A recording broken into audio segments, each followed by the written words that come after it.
Olha, obrigado. Vamos então reiniciar os nossos trabalhos depois de uma sessão de abertura que houve eloquência, autoridade, conhecimento, e vamos tratar agora dos assuntos que estão na nossa frente. Esta mesa é composta pelo embaixador Rafael Grossi, representante da Argentina junto à IEA, pela doutora Irma Arguello, do NPS Global Foundation, pelo general Jones, comandante da ESG, e eu opero como moderador, ou talvez como atiçador. Eu não sei qual será a função exatamente. Eu creio que nós temos aqui agora como tema autonomia e cooperação internacional na área nuclear. E eu creio que eu devia dar a palavra ao embaixador Grossi. Faria depois alguns comentários, mas depois. Eu creio que devemos proceder dessa maneira. Eu dou a ele a palavra sem fazer nenhuma apresentação prévia, porque gostaria de falar no fim da sessão. Muchísimas gracias, embajador. Es un honor, es un placer estar aquí esta mañana con todos ustedes y con el embajador Asambulla, con quien tuve el honor de trabajar en Ginebra hace poquitos años en la conferencia de desarme junto a él. Creo que una iniciativa como la que tenemos hoy, esta reunión, es algo verdaderamente ejemplar. El panel que acabamos de escuchar es realmente de una gran densidad temática. Es realmente un ejemplo que Brasil tenga 3 ministros de Estado discutiendo con este grado de profundidad el Tratado de No Proliferación de Armas Nucleares. No creo que haya muchos países donde 3 ministros del gabinete tengan la capacidad de estar discutiendo con ese grado de detalle este tratado, que en la mayor parte del mundo es una cuestión para iniciados. Así que una gran satisfacción, un gran orgullo que aquí en Brasil se tenga este debate de esta manera. Y yo trataré de hacer mi aporte desde la visión de un país tan cercana y absolutamente unido al Brasil, en particular en el área nuclear. El título de esta mesa, creo yo, fue bien prologado por algunas de las reflexiones que escuchamos hace unos minutos cuando se hablaba de cuestiones vinculadas al control de la tecnología, a la existencia de directorios, a la existencia de fuerzas políticas dominantes y la manera en que ellas podrían estar determinando nuestro acceso o no a ciertas tecnologías. Esto es un debate que hemos tenido recurrentemente en la historia de nuestros países, la cuestión de la dependencia, la cuestión de la autonomía, la cooperación en este sentido. Yo creo que es importante que cuando analizamos la autonomía y la cooperación hoy en materia nuclear veamos dónde estamos, dónde está el mundo en materia de usos pacíficos de la energía nuclear, porque de esto se trata en este panel, no de cuestiones estratégicas. Bueno, pues bien, estamos en un mundo donde existen 448 reactores en operación en 30 países. Estamos en un mundo donde hay 391.7 gigawatts de energía nuclear instalada y de un año al otro se ha aumentado en 1.2.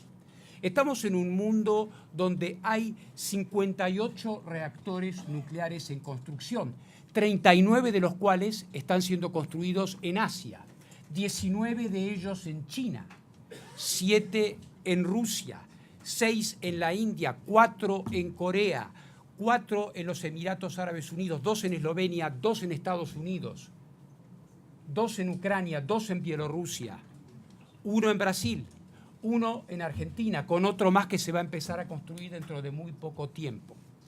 Ahí todo eso hay que sumar 238, a los 448 de antes hay que sumar 238 reactores de investigación en 56 países, es decir, en más de los que tienen reactores de generación nucleoeléctrica.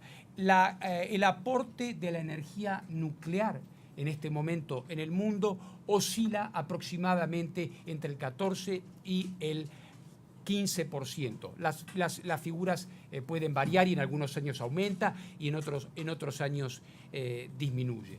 En los grandes países, Estados Unidos, 99 reactores en operación. Hubo algunos cuestionamientos acerca de lo que pasaría con el nuevo gobierno y el secretario de Energía Perry anunció que Estados Unidos seguirá adelante con su flota de reactores nucleares, situándola entre 110 y 115 como el valor al que quieren acceder. Lo mismo sucede en otros países. Se temió que luego del episodio tan traumático que fue el accidente en la planta de Fukushima Daiichi el 11 de marzo de 2011 en Japón, esto podía significar el canto del cisne de la energía nuclear. Pues bien, eso no ocurrió, eso no sucedió. Solamente en un país, en Alemania, se produjo lo que se denominó el Energiewende, el gran turnaround en materia de energía, y el mismo gobierno, la misma coalición de Angela Merkel, que en octubre de 2010 había votado la continuidad de la energía nuclear hasta el año 2060, por razones de naturaleza política, hizo un viraje importante y decidió este phase out. En el caso de Francia, 78% de dependencia de la energía nuclear y una promesa del presidente Hollande que ya el nuevo gobierno ha anunciado que no es muy realista en cuanto no al phase out, por supuesto, sino a la reducción de la dependencia de la energía nuclear de un 80% o más en realidad a un 55% aproximadamente. De modo tal que esto, ya ha anunciado el gobierno francés, no es algo realista. Lo mismo sucedió en otros países como Suiza, que primero dijo vamos a dejar de construir reactores que no sean de nueva generación. Acaban de votar la posposición de la decisión de apagar el primer reactor que tenían que apagar. Bélgica es lo mismo. Es decir, todos los países que jugaron con la idea de un phase out, evidentemente no lo han hecho. Con lo cual, lo que se ve claro es que la energía nuclear continúa siendo una energía importante en el mix, como se dice, energético de muchísimos países en el mundo. ¿Significa esto que hemos tenido un nuclear renaissance, como se decía en algún momento que iba a ocurrir? No, eso tampoco sucedió. No hubo una corrida entusiasta hacia la energía nuclear, sino que más o menos los mismos actores que ya existían en el mundo nuclear, más algunos interesantes, como el caso de Emiratos Árabes, que se lanzó a la energía nuclear con mucho entusiasmo, y algunos otros, como el caso de Turquía, como el caso de Egipto, que acaba de firmar con la Federación de Rusia y con Rosatom, en particular la construcción de 4 centrales en Dava. Algunos países realmente significativos han anunciado su decisión de volcarse a la energía nuclear, que es una energía que en el marco de los compromisos adoptados por los acuerdos de París de cambio climático resulta fundamental por su carácter de no emisora de CO2. Evidentemente, esto nos plantea, para volver a la pregunta o al título inicial de este panel, con relación a la cooperación o a la autonomía, en mi opinión nos pone frente a la evidencia de que está claro que ningún programa nuclear en el mundo es viable de manera autónoma. Esto no existe, ni ha existido tampoco. Lo que sucede es que hay distintos grados de cooperación, distintos grados de integración entre programas nucleares, y pueden existir evidentemente limitaciones en materia tecnológica, como existen también en otras áreas de la tecnología informática, inclusive en otras fuentes de energía, pero ninguno de estos programas nucleares, la actividad nuclear en sí, no es viable, sino es dentro de un marco muy claro de cooperación internacional. Ciertamente el programa nuclear argentino sería absolutamente imposible sin cooperación internacional, y me atrevo a decir con todo respeto el programa nuclear brasileño. Sería absolutamente imposible sin una muy densa trama de cooperación internacional. Esto nos lleva a la normativa internacional, y ahí sí nos vamos acercando a los acuerdos internacionales que existen y al papel que han tenido históricamente. Con relación al TNP, debe decirse, se menciona mucho que el TNP tiene en su artículo 4 esta noción del derecho inalienable a los usos pacíficos de la energía nuclear. Esto es cierto, pero los países ya desarrollaban la energía nuclear con fines pacíficos antes del año 68 o antes del año 70. Sin embargo, el Tratado de No Proliferación tuvo una importancia en que hizo de esta norma una norma y de este principio un principio universal que canalizó a través del sistema de salvaguardias nucleares que administra, como lo dice el tratado, que administra el Organismo Internacional de Energía Atómica. Es decir, que todos los signatarios del TNP tomaron como obligación la suscripción de este tipo de acuerdos de salvaguardia. Hasta ese momento los países podían tener acuerdos de salvaguardia que fueran más puntuales. Era el caso de Argentina o era el caso de Brasil. Es decir, teníamos, y es el caso, por ejemplo, hoy de Pakistán o de Indonesia, de la India, perdón, que no es que no tengan acuerdos de salvaguardia, tienen acuerdos de salvaguardia parciales. Que están referidos a una instalación en particular sin ver todo el resto de lo que sucede en ese país. Gracias al TNP eso se logró canalizar, normatizar y extender a todos los países. De modo tal que no es poco lo que el TNP aportó en el sentido de la actividad nuclear. Y creo que esto es muy importante porque es lógico que nos detengamos, y creo que se hizo en el panel de apertura y se hará también en los paneles posteriores, que exista este interés principal en debatir los aspectos estratégicos del TNP y si ha logrado el desarme de la manera en que se había planteado. Puedo imaginar mesas en las que se diría todo lo contrario de lo que se dijo antes, en las que se diría que el TNP ha hecho avances importantísimos, que gracias al TNP hemos reducido los arsenales nucleares en muchísimo. Es decir, todo esto es cuestión de interpretación, de análisis político que es válido y que debe hacerse. Pero en materia de usos pacíficos está muy claro que existe esta posibilidad de actuar y de avanzar en estas tecnologías gracias al mismo. Nada de lo que nosotros hacemos sería posible si no tuviéramos este sistema por el cual nosotros podemos operar nuestros reactores. Y no me refiero solamente a los reactores de generación nucleoeléctrica, sino también a los de medicina nuclear. Toda la actividad que nosotros podemos desarrollar, porque podemos probarle a los inspectores del OIEA o de ABAC que los materiales nucleares que nos son confiados son utilizados para lo que deben ser utilizados y no para otras cosas.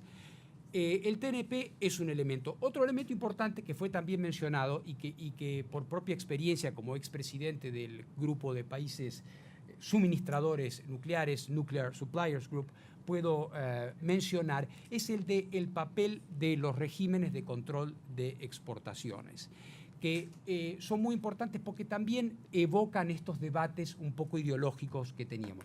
Cuando yo empecé en la actividad nuclear, a principios de los años 80, los regímenes de control de exportaciones eran caracterizados como carteles, casi diría, complots, destinados a evitar que países como los nuestros, por ejemplo, pudieran acceder a las tecnologías que necesitaban para el desarrollo. Era prácticamente un tabú hablar de los mismos y teníamos una posición militantemente contraria a la misma. Evidentemente el mundo ha ido evolucionando y hoy lo que se ve es que hay una carrera para ingresar al NSG. Todo el mundo, hoy es cool estar en el NSG.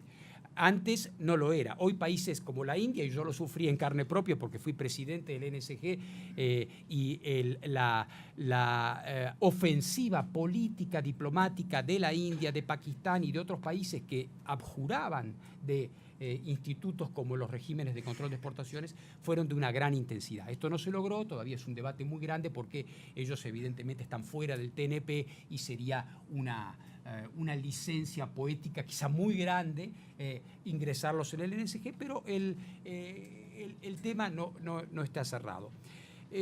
Pero como lo señalé al principio, yo creo que es importante ver hechos más que enunciados ideológicos, y nada más claro en cuanto a hechos que hablar de ejemplos, y nada mejor que cuando se habla de ejemplos hablar de uno mismo.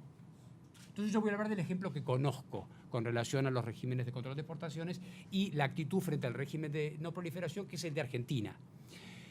Nosotros vivimos parecido a lo que decía el general Echegoyen cuando se refería al TNP, coincidiendo el ingreso del TNP con un momento de gran desinvestimiento en materia nuclear. Nosotros nos pasó algo bastante parecido.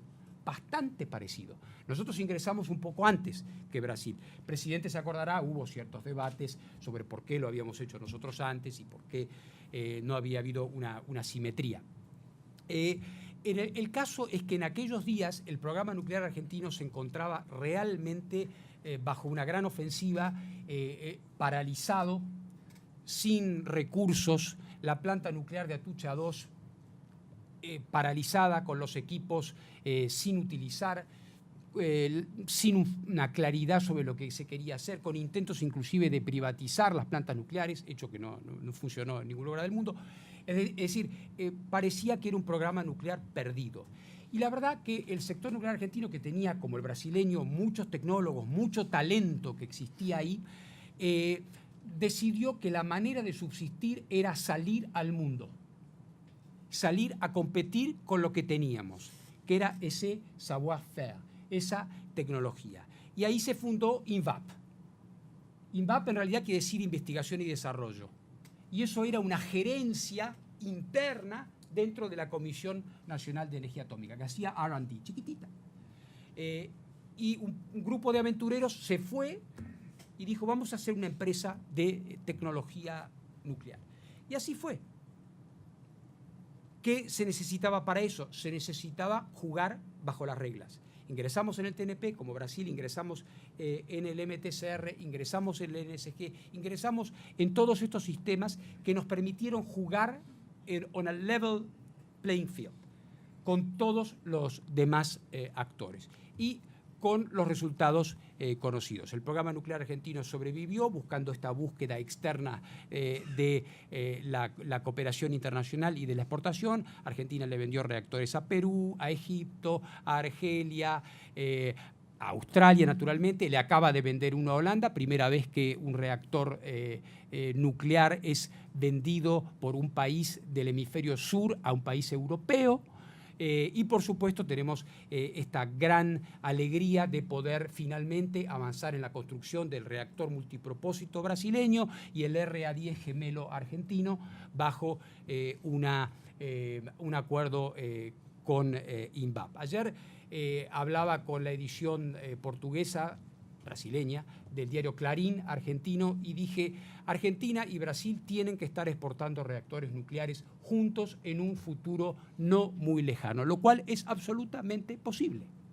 De modo tal que existen estos vectores fuertes de integración sobre los cuales podemos trabajar. Y creo que está en la sabiduría de nuestros dos países utilizar estas reglas del juego, que pueden ser en algunos casos paralizantes, pero como acabo de mostrar en el caso de la Argentina, han sido también incentivos para competir en el mundo y hacerlo con algún grado de éxito. Creo que será discutido esto en paneles siguientes. El proceso de examen del Tratado de No Proliferación va a ser un proceso muy importante. Son 50 años. Tendremos que ver si el TNP está en una midlife crisis o no, o si tiene un futuro. Me tocará el honor por América Latina de presidir esa conferencia, siguiendo los pasos de otro de mis maestros, el embajador Duarte, que fue el último en presidirlo por América Latina, con una gran presidencia en el año 2005, con enormes dificultades, pero con una presidencia que hizo historia también, y haremos este esfuerzo. Y por lo tanto, desde mi punto de vista, será un intento de proyectar esa visión que hemos tenido conjunta de dos países que deciden que lo racional es no tener armas nucleares y tratar de proyectarlo en la medida de lo posible en el marco internacional. Hasta aquí llego. Muchas gracias.